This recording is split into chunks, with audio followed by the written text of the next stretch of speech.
recognizing the growing strategic importance of Southeast Asia, ASEAN was formed on 8 August 1967, specifically declaring to accelerate economic growth, social progress, and cultural development, as well as to promote regional peace and stability through justice and rule of law. Today, with 10 member states, ASEAN is united in a spirit of equality of partnership, fully committed to further enhancing a sense of belonging and narrowing development gaps by adhering strictly to a process of consultation and consensus.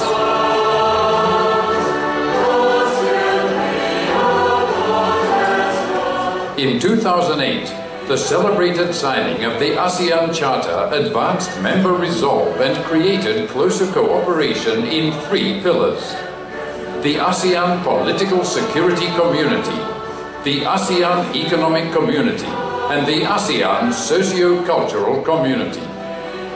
Harnessing the desire and goodwill of ASEAN governments and people, and recognizing the progress already made, ASEAN has set a Vision 2020 towards realizing the ASEAN Community and the ASEAN Economic Community by 2015.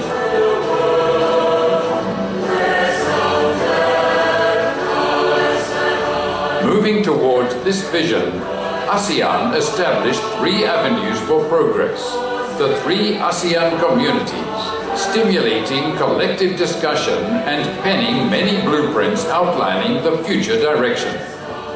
The ASEAN Political Security Community aims at securing comprehensive security with rule of law, human rights, and good governance through shared responsibility and a dynamic, outwardly looking mindset.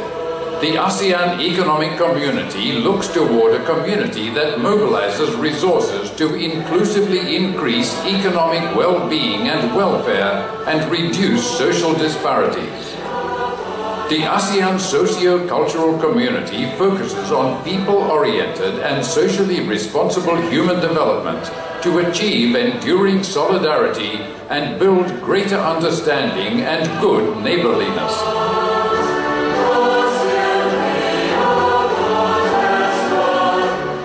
ASEAN actively engages regional and international organizations as well as governments in many areas of mutual interest by signing numerous bilateral and multilateral agreements with dialogue partners.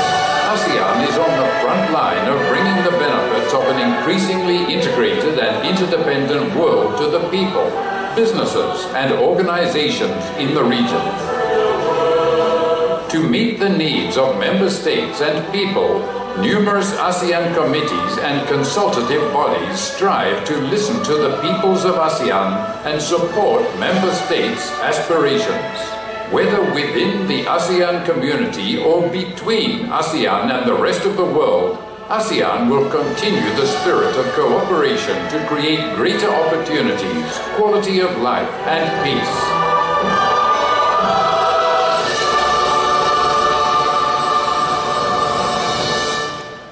We also want to thank our marketing partners, the Thai American Chamber of Commerce, the Indonesian Business Chamber of Commerce, the Filipino Chamber of Commerce, the Council of Trade and Investment for Filipino Americans, the Cal Asian Chamber of Commerce, the Malaysian Association of Southern California, the Malaysian Professional Business Association, Tourism Malaysia, and YOS.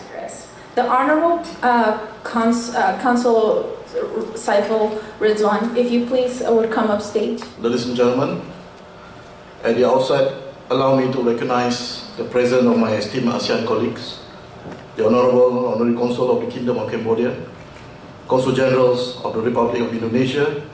Earlier, I believe we have focused our attention to the brief information on ASEAN presented in the form of the corporate video presentation.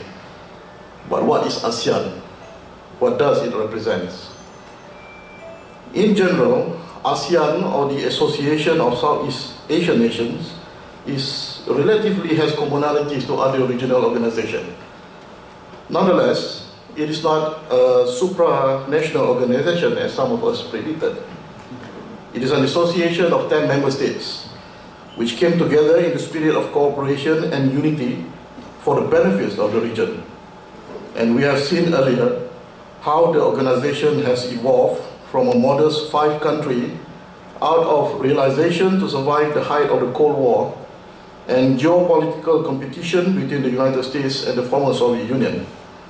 And the spirit of cooperation and unity between the 5 countries, namely Indonesia, Malaysia, the Philippines, Singapore and Thailand, has had a tremendous effect to other Southeast Asian countries and form a significant notion that the region can become stronger and prosperous if there is a form of unity, togetherness and understanding in common goals.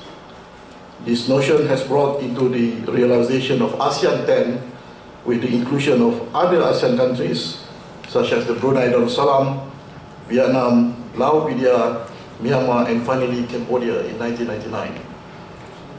All 10 member states in total covers a land area of 4.46 million kilometers, which is less than half of the size of the US.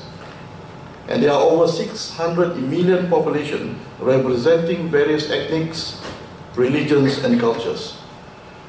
Economic development is varies, with the highest GDP of a member state stood at over 400 billion and the lowest at 11 billion US dollars.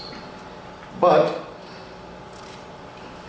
the region collectively offers economic opportunities spanning from traditional economic sectors such as agriculture to a highly developed manufacturing sector, financial services and information technology.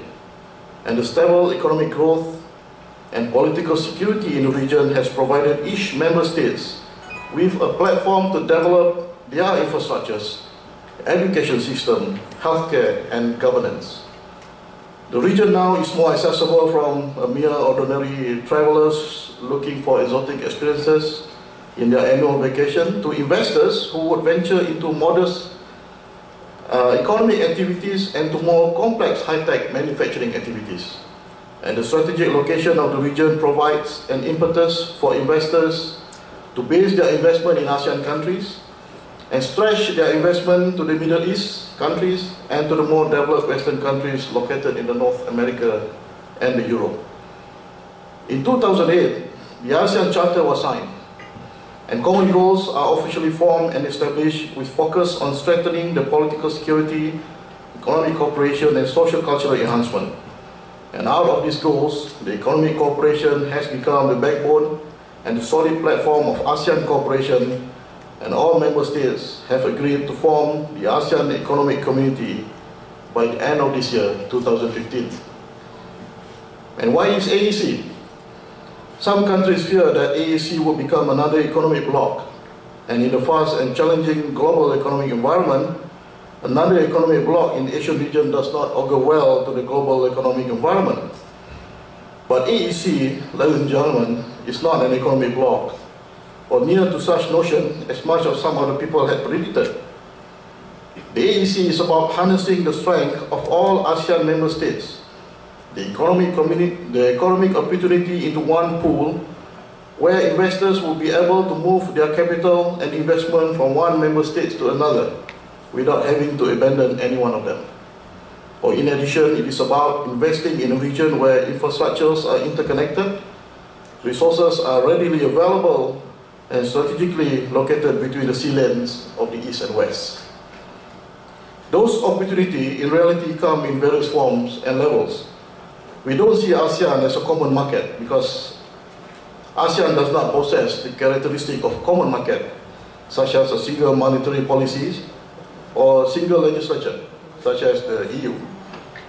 But the region is diverse with level of economic development varies with economic achievement and opportunity of each member states. And so far ASEAN for many years has took a lot of efforts to strengthen those and to facilitate those challenges in the form of signing the free trade agreements, reducing the tariff, facilitating trade regulations in order for each of the ASEAN states can have more intra-trade agreements, intra-trade activities, and to allow foreign investors from the US, for example, to trade in a country like Malaysia and to move their capital to a country like Singapore, to outsource their logistic arrangement in country from, for example, like Indonesia and Philippines, and to base all their companies in all ASEAN countries by having all the resources together and all the infrastructures interconnected together. So this is what AEC is all about.